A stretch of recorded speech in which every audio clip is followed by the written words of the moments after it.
జబ్బు నీ గొప్ప నా గొప్ప నా దేవుని కాదు. అవసరమైతే చెడిపోయిన అవయవాలను కూడా తిరిగి బాగు చేయగల సమర్థుడు. చెడిపోయిన కిడ్నీలను మళ్ళా పునర్నిర్మించగలడు. చెడిపోయిన లివర్ ని బాగు చేయగలడు. చెడిపోయినటువంటి రక్తమును శుద్ధి చేయగలడు. రక్తంలో ఉన్న క్యాన్సర్ కణజాలాన్ని కూడా నిర్మూలన చేయగలడు. చెడిపోయిన బ్రెయిన్ ని బాగు చేయగలడు. చెడిపోయిన ఎముకలను తిరిగి నిర్మించగలడు. చెడిపోయిన అవయవాలను, చెడిపోయిన గుండెను తిరిగి నార్మల్ గా పనిచేసేటట్టు చేయగలడు.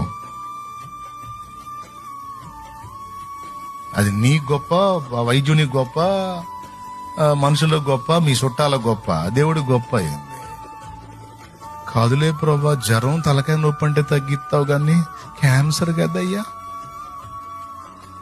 మరి క్యాన్సర్ తగ్గించాలంటే అది మరి నీకు మరి పాపం అయ్యా నువ్వు మాత్రం ఏడ కష్టపడతావు అంటే, నిజమే బిడ్డ బాగానే అర్థం చేసుకున్నాను నన్ను అంటాడా?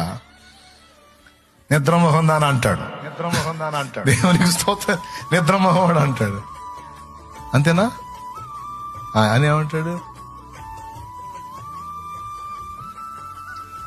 నా పునరుద్ధానపు శక్తిలో, నా రక్తములో ఉన్న శక్తిలో సమస్తము సాధ్యమే. నా యందలి విశ్వాసం ఉంచువానికి సమస్తము సాధ్యమే. నా గాయాలలో ఉన్న స్వస్థత దేనినైనా బాగు చేయగలదు. విశ్వసించు, నా వైపు చూడు.